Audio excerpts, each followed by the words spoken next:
Canada অনেকের কাছে স্বপ্নের একটা দেশ, কিন্তু আমার কাছে মনে হয় সব থেকে চামার আর কিপ্টের একটা দেশ।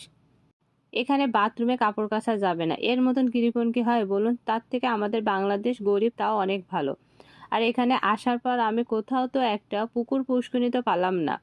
এতগুলো জমি জায়গা দিয়ে কী করে এরা? আর আমাদের দেশে যেয়ে দেখেন, যেখানে সেখানে পুকুর পুষ্করিণী পাবেন। হাওর বাওর, নদী, খাল, বিল, সমুদ্র সবই আমাদের দেশে আছে। সেই ক্ষেত্রে আমাদের বাংলাদেশ অনেক বেশি উন্নত। কানাডায় বাথরুমে কাপড় কাচা নিষেধ। হ্যাঁ, সবার বাসায় ওয়াশিং মেশিন এবং ড্রায়ার আছে, এভাবে কাপড় কাচা এবং শুকানো হয়। আহনাফ সব কাপড়গুলো নিয়ে নিচ্ছে। দেখেন কি অবস্থা, কাপড় নিয়ে তার এটা তো আর কি, যে সবসময় আর কি ছাড়া মানে কিছু বোঝে না, পাগল।